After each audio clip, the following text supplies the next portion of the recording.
கருணை மதிப்பெண் தேர்வுக்கு முன்பே வினாத்தாள் வெளியானதுன்னு நீட் தேர்வு தொடர்பான சர்ச்சைகள் அடுத்தடுத்து எழுந்ததை தொடர்ந்து நகரம் மற்றும் தேர்வு மையங்கள் வாரியான முடிவுகளை வெளியிட தேசிய தேர்வு முகமைக்கு உச்சநீதிமன்றம் அதிரடியா உத்தரவிட்டுச்சு.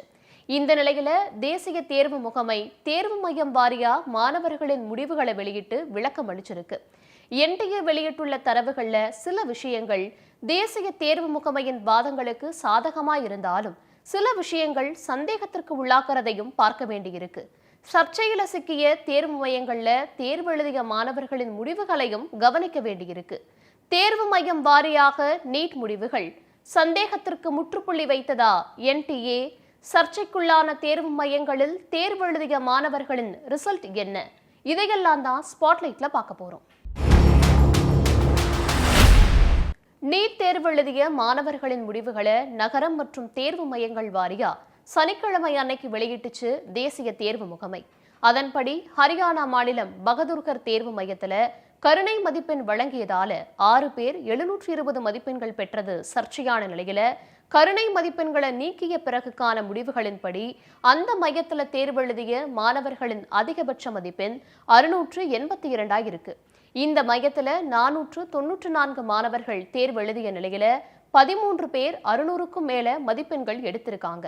வினாத்தாள் முன்பே வெளியான ஜார்க்கண்ட் மாநிலம் ஹசாரிபாக் மையத்துல 701 மாணவர்கள் தேர்வு எழுதிய நிலையில 7 மாணவர்கள் 650 மதிப்பெண்களுக்கு அதிகமாகவும் 12 பேர் 600ல இருந்து 649 மதிப்பெண் வரையும் எடுத்திருக்காங்க.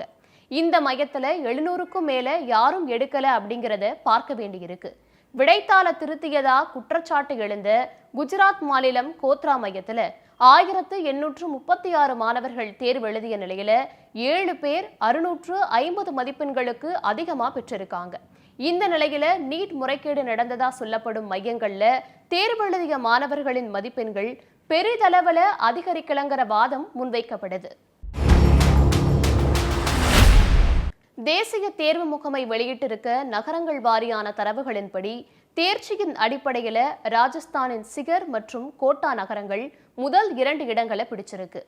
கேரளா மாநிலத்தின் கோட்டயம் 3வது இடத்தை பிடிச்சிருக்கு. தேசிய தேர்வு முகமையின் தரவுகள்ல சில விஷயங்கள் சந்தேகத்திற்கு உள்ளாக்கப்படுறதையும் பார்க்க வேண்டியிருக்கு. குஜராத்தின் ராஜ்கோட் நகர்ல 12 பேர் 700 மதிப்பெண்களுக்கு மேல எடுத்திருக்காங்க. அது மட்டும் இல்லாம குஜராத் மாநிலத்துல தேர்ச்சி விகிதம் அதிகமா இருக்கிறதையும் பார்க்க வேண்டியிருக்கு. நீட் தேர்வின் சராசரி தேர்ச்சி விகிதத்துடன் ஒப்பிடும் போது ராஜஸ்தானின் சிகர் நகரின் தேர்ச்சி விகிதம் மிகவும் அதிகமா இருக்கிறதையும் கவனிக்க வேண்டியிருக்கு. சிகர் நகரத்துல 149 மாணவர்கள் 700 மதிப்பெண்களுக்கு மேல எடுத்திருக்கிறது குறிப்பிடத்தக்கது. தமிழ்நாட்டுல நாமக்கல்ல தேர்வு எழுதிய 1017 பேர்ல 2 பேர் 700 மதிப்பெண்களுக்கு மேல பெற்றிருக்கிறது குறிப்பிடத்தக்கது.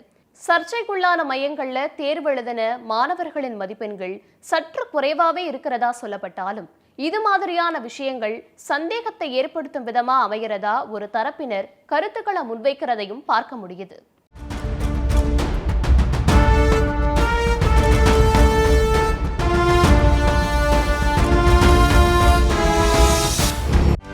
செய்திகளை உடனுக்குடனும் துல்லியமாகவும் தெரிந்து கொள்ள சப்ஸ்கிரைப் பண்ணுங்க.